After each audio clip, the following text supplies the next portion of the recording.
Hi and welcome to Marking the Role. My name's Phil Dye. Marking the Role is a podcast for teachers, educators everywhere and parents, of course, anyone interested in education. We're based in the Illawarra area of Australia, which, if you're overseas, it's on the east coast. It's about 100k, a little bit less than that, south of Sydney. Now, this is episode 21 and the final episode for 2022. Our last episode was 2 weeks ago and it was on the rise of gender dysphoria in Australian schools. Now, we had lots of comments to that, and I'll be honest with you that before we did this episode, I was told not to do it because I would be hounded down by activists and it would make my life hell. Well, the truth is that didn't happen. There was only one negative email, and that was from London. It was certainly no one from Australia. But there was lots and lots of positive feedback supporting the point of view that it was fine for people to transition genders, but it was not fine for that to happen for school children, school students, that once you're 18 you could do whatever you like and that's fine, but it really is not good for school students, and that was backed up by medical evidence, which, by the way, I checked on after I'd spoken to Professor John Whitehall, and I went and ploughed my way through difficult scientific papers and discovered that, yes, what he said was correct. But the amazing amount of support that this program received was from the LGBTQI community. Yes, there was some just teachers who were positive, but there was lots and lots from the rainbow community who were very, very supportive. It seems that the T letter in the rainbow flag is not altogether on this issue. That there are many transitioners and other members of the rainbow community who are very much against transitioning for students, for anyone under the age of 18. And this is backed up also by the number of D-transitioners, those who have been through it, even had the double mastectomy, as in the case of Lucas or Bunny in episode 20, and then say, no, this was all a mistake. This has not fixed the psychological problems that I had, usually as a result of the trauma that I experienced as a child. So, look, we're going to be looking at that a lot more at the end of this episode. Now, just on one other thing. We've only had memberships and supporters and donors of the podcast, but we've realised we can't survive in 2023 on that because it doesn't go anywhere near paying the bills.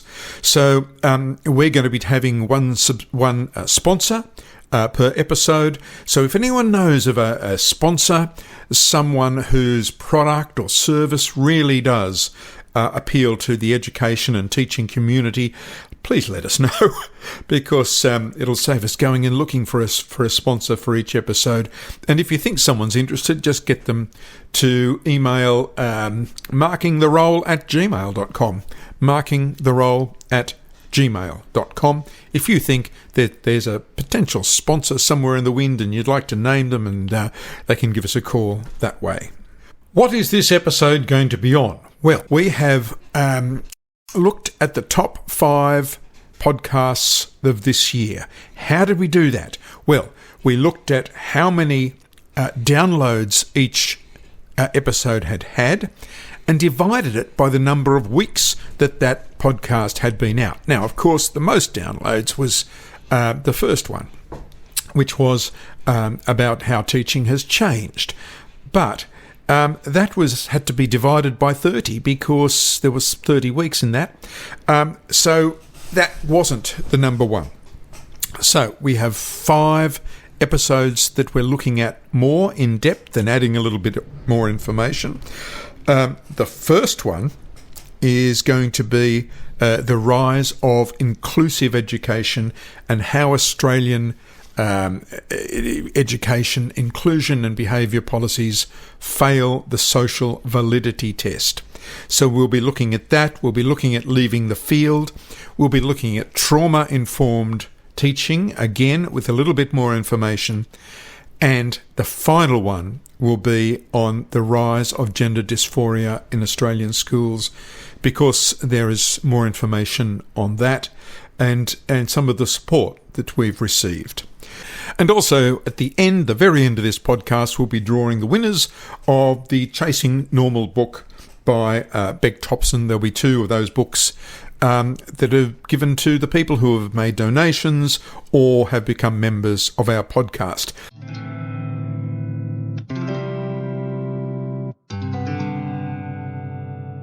Now, the first of the episodes that we'll look at, and this was the 5th most popular episode, was the one on how Australian behaviour and inclusion policies fail the social validity test.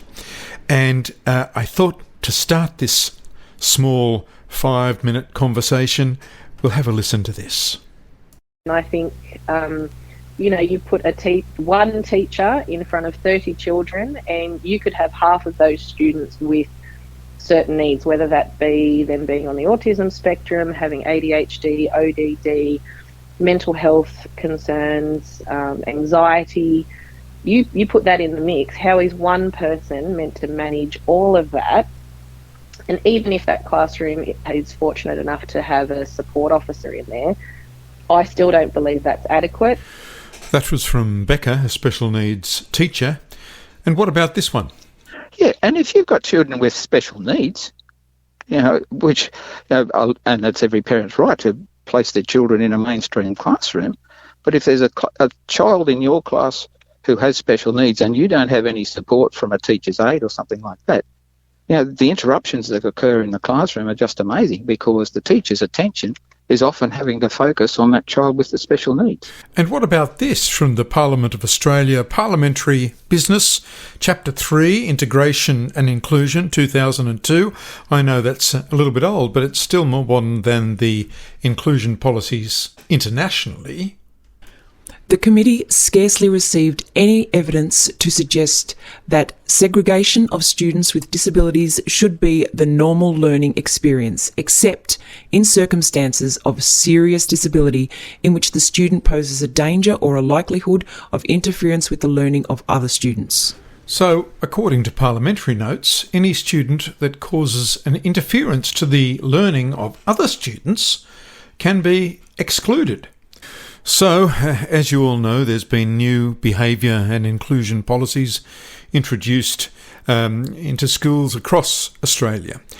Now, whether those policies have what's called social validity was a big topic in episode 15, because in the research that was conducted in order to formulate these policies, there was a review done by Professor Iva Stranadova, Professor in Special Education and Disability Studies from the University of New South Wales. Now, the first question is, a Professor in Special Education and Disability Studies will always take the side of their speciality, which is special education and disability. So you would expect any research to come down on the side of that special student cohort. But a couple of things were mentioned in that research that really most departments tried to overlook. And one of the comments was that while it may be identified as a practice that is highly likely to improve a specific outcome of a target student population, i.e. those with a disability, in a particular context, it will not work for all targeted students. So what they're saying is that not all students with a disability are the same, and to treat them all the same is wrong. And that is exactly what the education departments across Australia have done, to treat all students with a disability the same, that any student with a disability can go into a mainstream class and we'll deal with that and the teacher has to teach them. Now, most students with a disability are fine in a mainstream class, absolutely fine. But there are some that can't be in a mainstream class. Yet I know Tasmania, for example, is trying to get everybody into mainstream classes. I don't know what sort of blind ideology they're following, but anyway, Tasmania's doing it their way. So this has been a major bone of contention. Now, another very important paragraph that was missed out, seemingly, in forming these policies is that, and I quote this, "Furthermore, there is growing recognition, highlighted especially by people with disability, that any practice used to support people with disability needs to be not only evidence-based, it also needs to have social validity.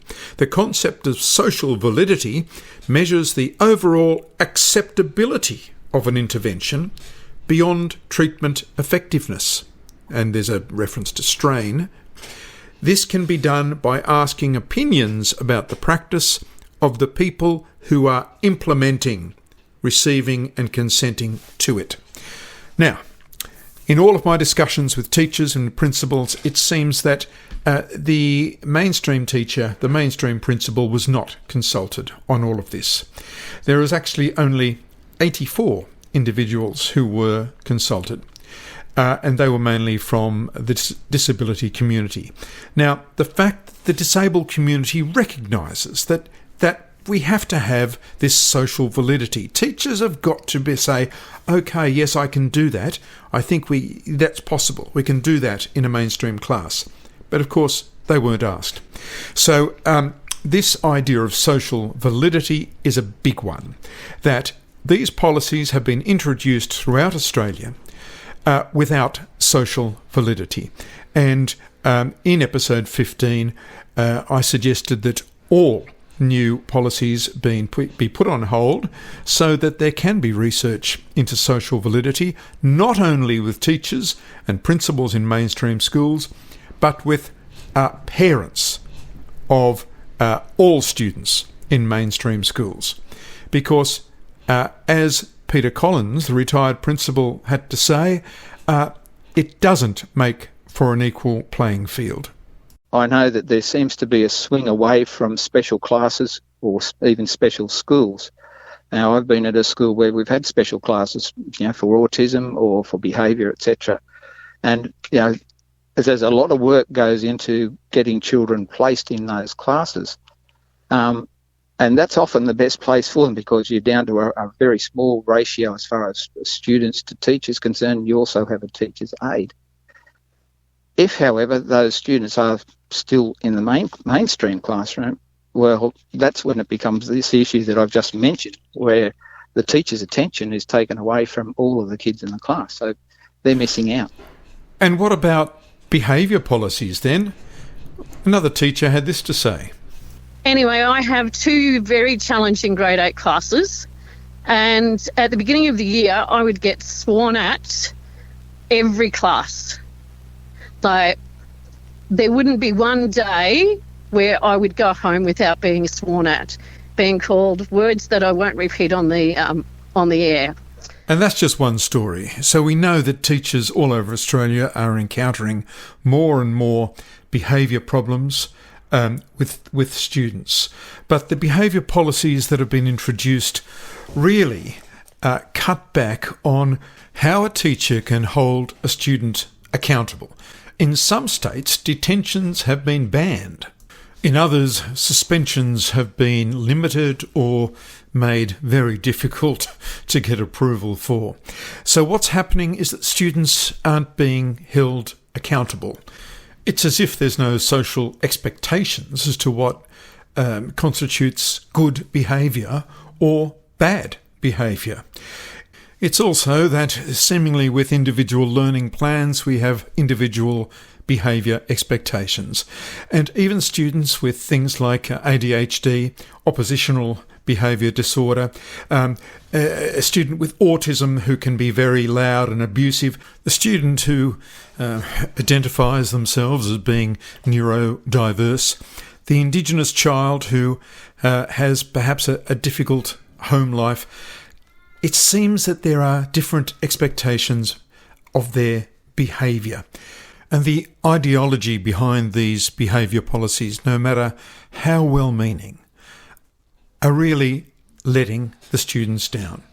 I'm going to leave the last words on this particular section to Catherine Burble-Singh, the principal of the Michaela School in the UK. And this audio thanks to the Centre for Independent Studies.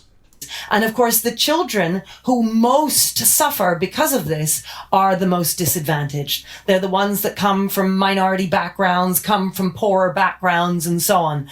And the reason why they suffer the most is because they are entirely dependent on their school to be able to make that difference for them. So if you come from a more well-off family, the family can make up that difference. The family takes you to museums on the weekend. They have dinners around the dinner table and talk about the politics of the day. They take you away on holiday to various places.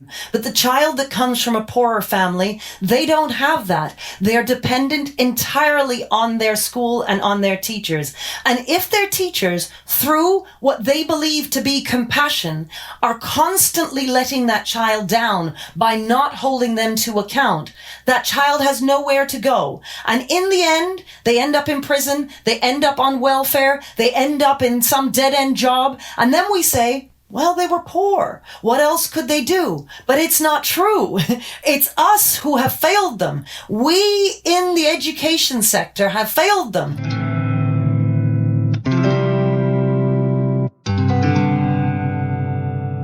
Well, that was an overview and some extras from episode 15, and now we get to the fourth most popular one, and that was the one on leaving the field. And rather than me explain it all, I think I'll let someone who has just resigned from teaching, John Grant, tell us a little bit about why he left the field. And don't worry, John Grant is not his real name, and his voice has been significantly altered, as you will hear. John, what caused this resignation? What was the straw that finally broke the camel's back? I think it's the relentless amount of change that's coming down from the top. It's the overwhelming data-driven, compliance-driven covering of butts left, right and centre. So every time somebody mucks up in the department somewhere, we get a new policy, we get a new set of things that teachers have to do, and it's just more and more and more and more all the time. So there's a big disconnect between those making those decisions and those with their feet on the ground, it seems, because even what the department introduces doesn't work. Absolutely. We seem to keep getting new things that they've taken from overseas where they haven't worked over there, and they're brought back in here. All the things that teachers are telling the government, they seem to then go and do the opposite. I mean, the ridiculousness of teachers standing up and saying, look, we spent all this time on ticking boxes and compliance and things that don't actually make any difference to any kid anywhere, that we don't have time to plan our own lessons. There seems to be, there's a lot of discussion about those people who are employed in the Department of Education and the agencies that surround it, that they simply are too far removed from real life as to what's going on out there. Would you say that that's the case? Indeed, it's my understanding that in most of the upper echelons of the department, they aren't teachers and haven't ever been teachers, or haven't been teachers for an extremely long period of time. So it's that sort of thing again of everybody's been at school, so we're all experts about what school's like. But it's so nuanced and different, and trying to meet the needs of kids in a 2022 is extremely different from what people would have experienced when they were at school. Do you think it's possible that if there is a change of state government that things will also change, or do you think it's too embedded? Look, I think if you really want it to change to get better, it's a cultural shift, and culture is very difficult to change. I think these days, unfortunately, both sides of politics are fairly similar. Labor politicians can be just as good at knowing everything as Liberal politicians. I would like to think that a Labor government would make some changes. I can see from what I've read in the media that they've made some commitments to doing things differently. But I also know that they're wanting to continue some of the things that probably most of us would say don't work.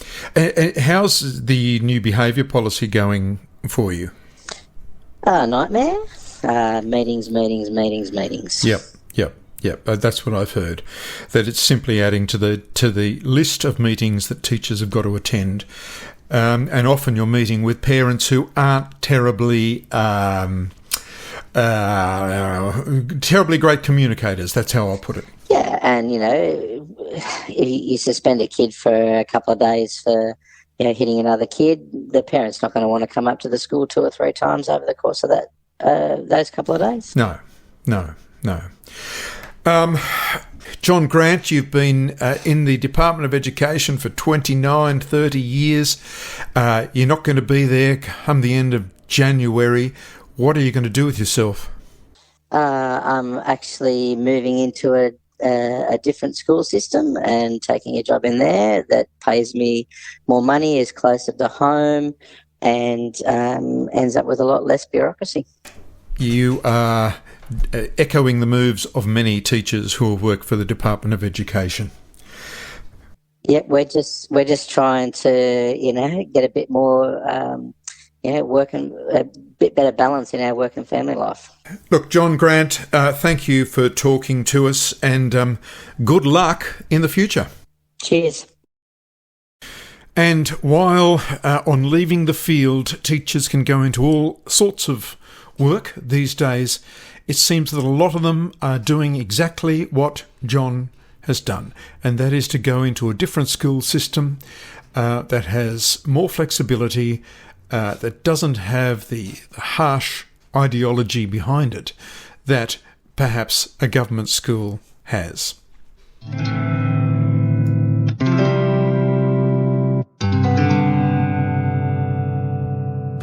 And now it's time for a brain break. All of our brain breaks are from musicians or bands in the Illawarra. This one's no exception. This is from Stuart Alexander. Now, Stuart has been around the Illawarra music scene for a long time. He writes a lot of his own songs, and there's also some songs from Bill Chambers. Only available on Bandcamp. Here's one of his great tracks, Lies, Lies.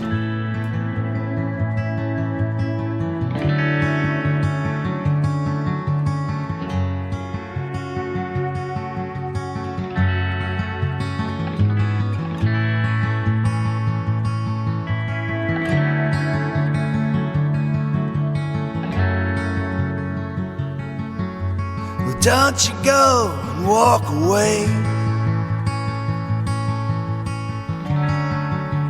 It didn't mean much anyway. You talk and talk, it goes nowhere. It's in the way you stare. Lies, lies, dirty old lies. Out of the frying pan into the fire. There's too much time, too much desire. Out of the frying pan into the fire. You turn around, look me in the eye. The scars run deep and wide. You talk and talk, it's all you do. It's over, there's nothing to lose. Ain't got nothing to lose. Lies, lies, dirty old lies. Out of the frying pan into the fire. Too much time, too desire. Out of the frying pan into the fire, into the fire, into the fire, into the fire, into the fire.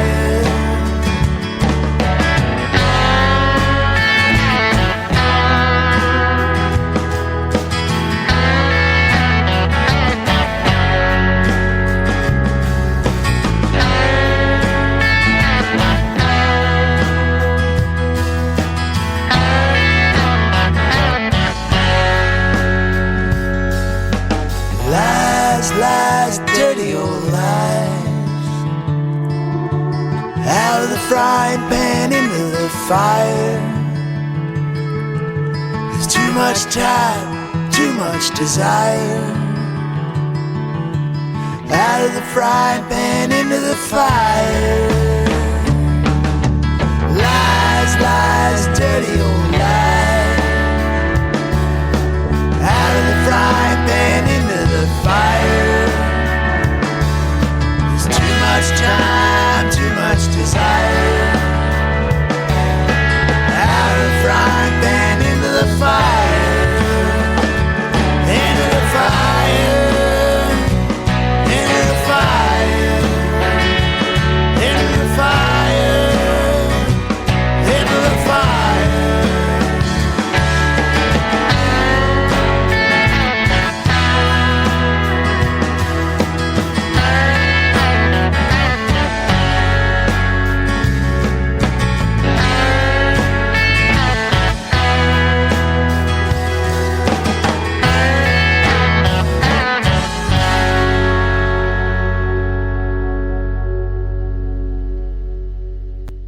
That was Stuart Alexander with his song Lies, Lies, only available on Bandcamp. And if you don't know where to get that from, just go to markingtherole.com.au, look up Brain Breaks. In Season 3, you'll find that, and there's a link there to the Bandcamp site. Stuart Alexander. Now, we've had the 5th most listened to, the 4th most listened to, now the 2nd and 3rd most listened to podcasts, which were on trauma-informed teaching.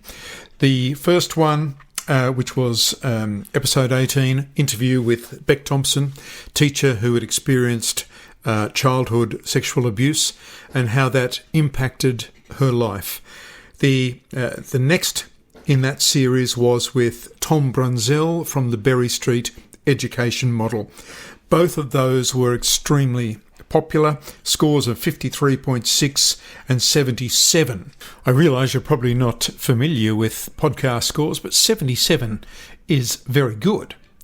What we didn't have in those two interviews was an interview with a teacher who has the trauma-informed teaching model operating in their school. And for that, I had the pleasure of talking to Leann Faint. Leann is the principal of the Carinity Education School Southside in Queensland. So I asked her first to talk about the Carinity Education Southside School and how different it was from other mainstream high schools. So Southside is a special assistance school. So special assistance schools is a sector for disengaged youth. And we're one of the only all-girls special assistance school, and we have an early learning centre on site as well. And it was originally set up for young people who, mainly First Nations girls, who were out of the education system entirely, often part of the juvenile justice system. Often they had children, so we had the adjunct creche at that point. So it was really targeting those very, very vulnerable young women.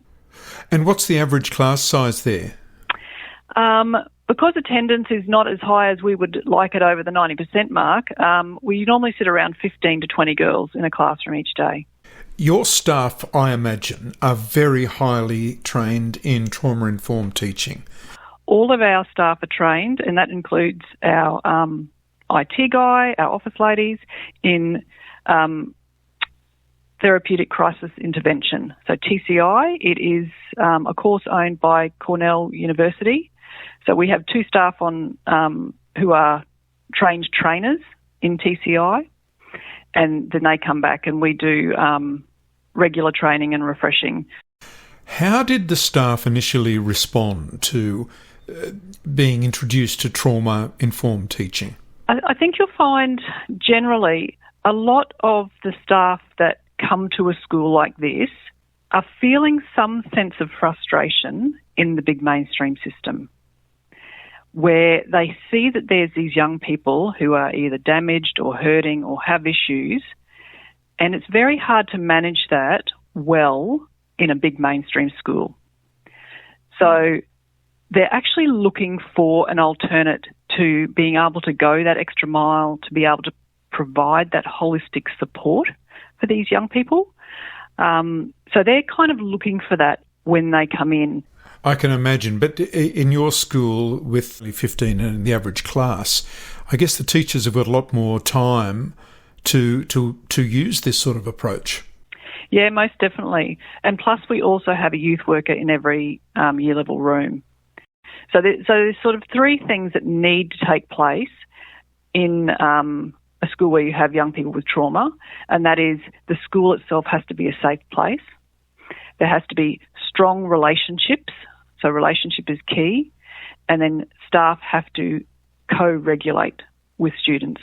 So most of these young people have, or a lot of them have attachment issues.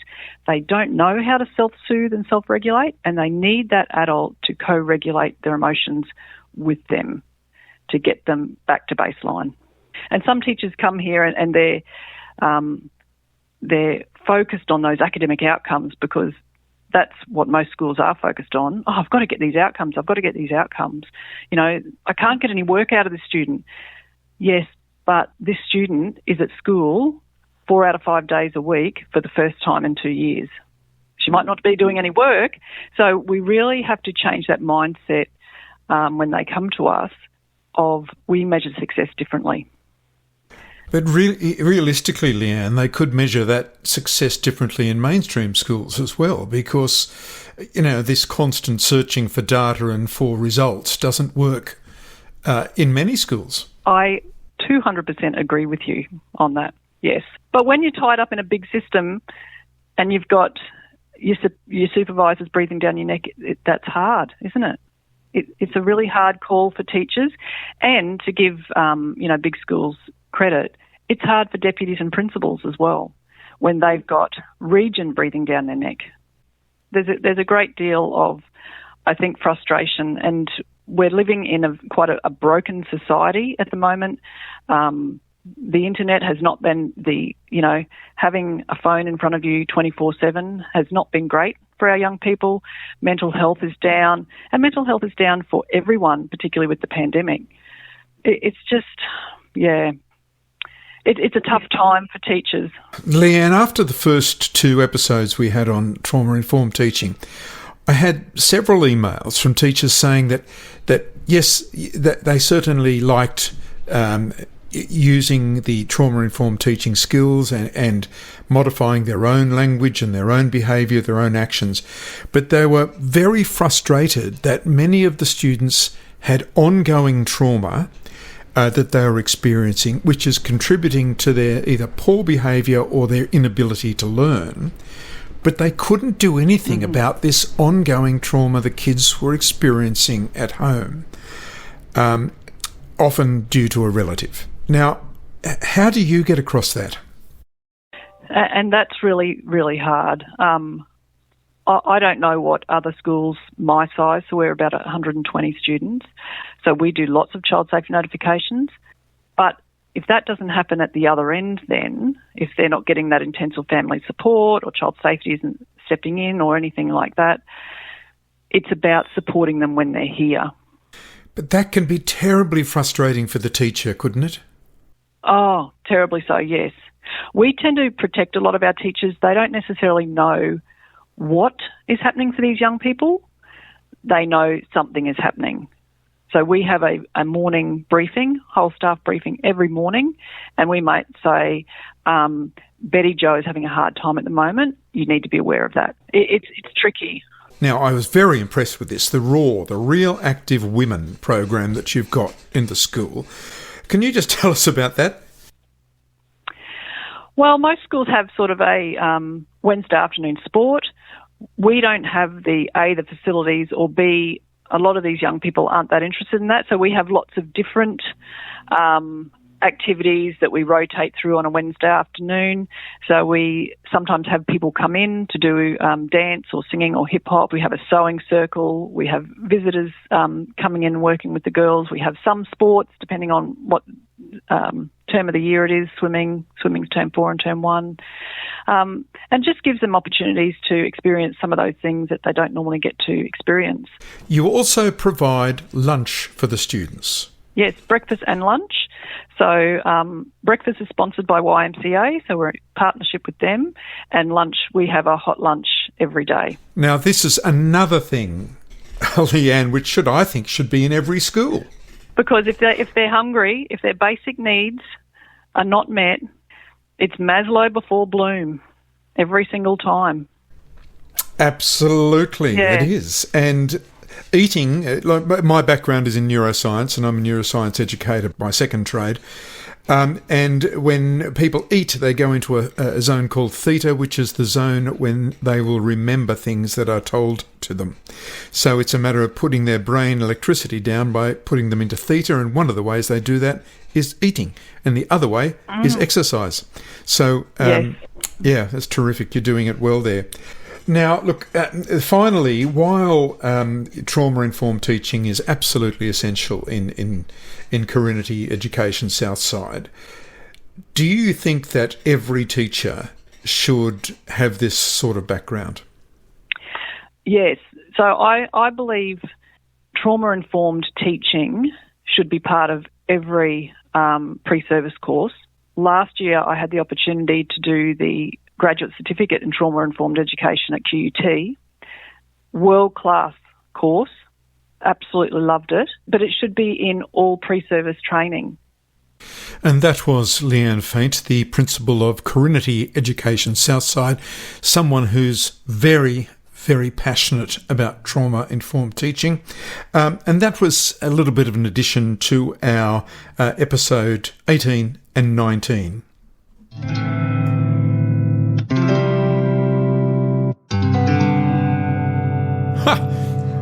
I'm not quite sure about that little bit of a sting. Anyway, now we're up to the number 1 episode from this year, the episode that has had more listeners than any other episode, the episode that scored 134 points in our special episode algorithm, and that was the rise of gender dysphoria in Australian schools. And as I said earlier on, I expected lots of flack from this. I got none. Well, I got one from England. Everyone was extremely supportive, and most of the support came from the LGBTI community.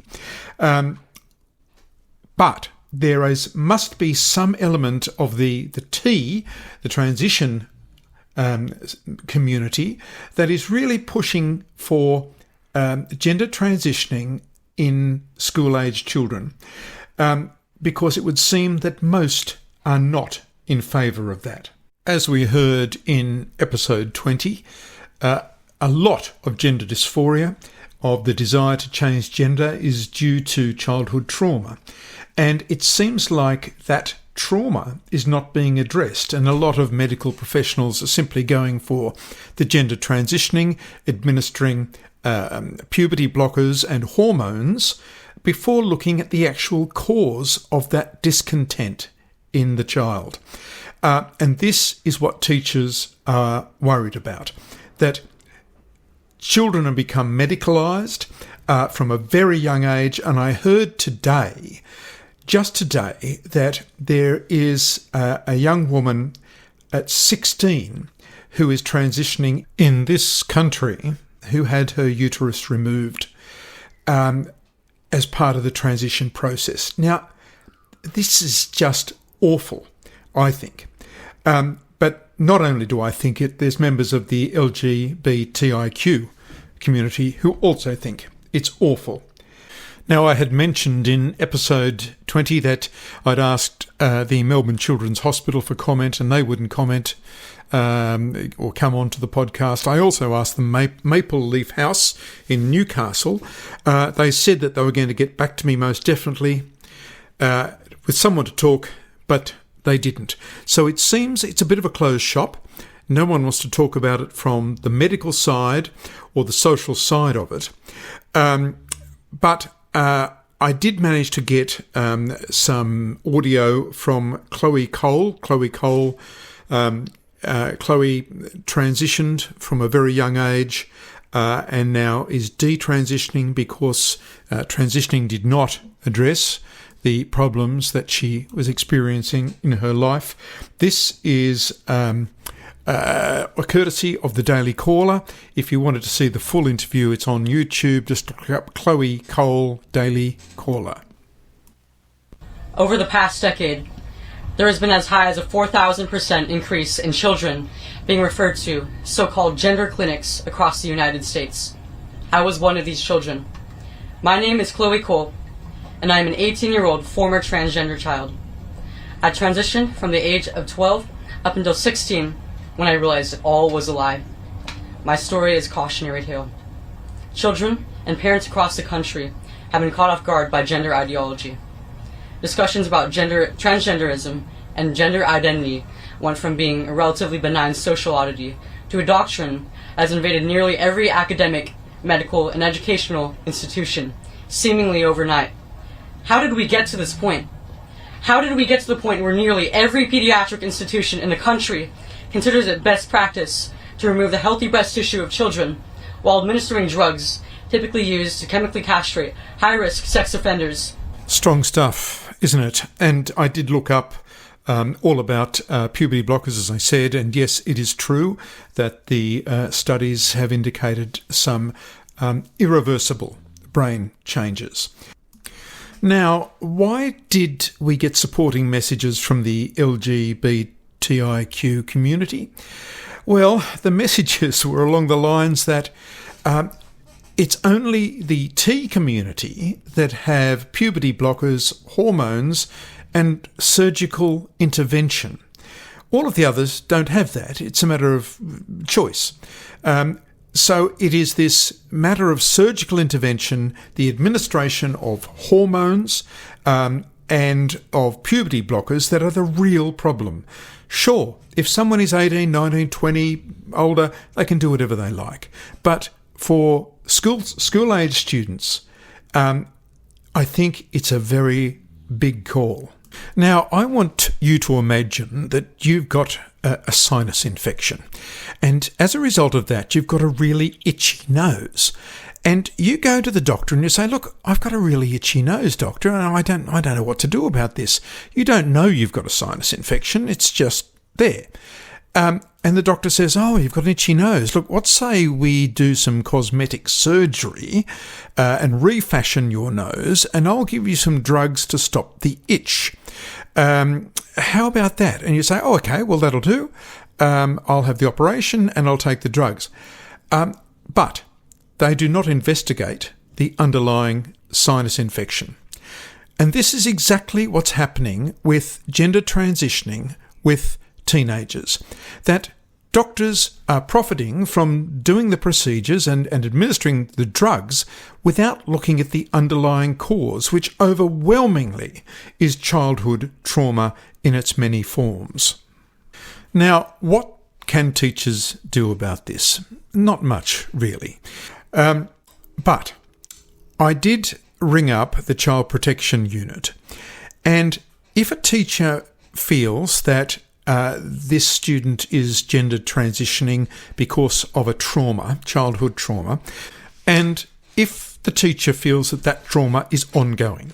So it's not trauma that happened 10 years ago, that perhaps that child is still being abused, physically abused, that they're being neglected, that they're being sexually abused. If it's ongoing, then they can go to their principal and tell them, and as mandatory reporters, the principal then has to call the Child Protection Unit, who hopefully will act. Now, if still nothing happens. The Child Protection Unit said that teachers could call the Child Protection Unit themselves. And I said, well, a lot of teachers don't want to actually be named because it'll get back to the department and the department will come at them and say, look, you shouldn't have done this. And the Protection Agency said that you don't have to. You'll be asked a question. Do you give consent for your details to be shared with the police and the agencies connected with your work? You can say yes to the police if you want to, but say no when it comes to the other agencies. And in that way, your identity will be kept a secret. Now, this goes for other trauma that you might see. If the child is not gender transitioning, you just feel like they're in a traumatic environment at home and that trauma is ongoing, or the cause of the trauma is ongoing, then you can do the same. 132 111. Teachers can call and your identity will be kept secret.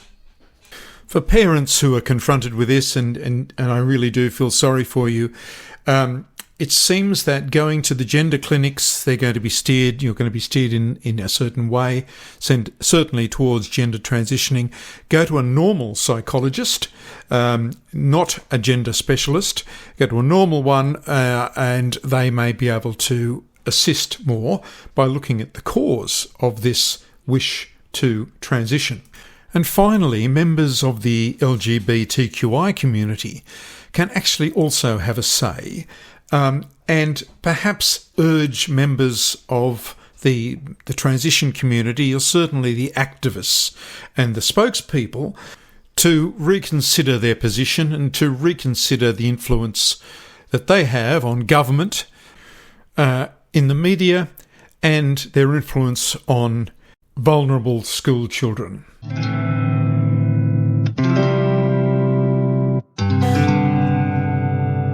So that rounds off our extras for the top 5 episodes for 2022. One last thing we have to do before we sign off for the year is that we have to get the winners of the book by Beck Thompson, Chasing Normal. And we did this live in the studio the other day, and this is how it went.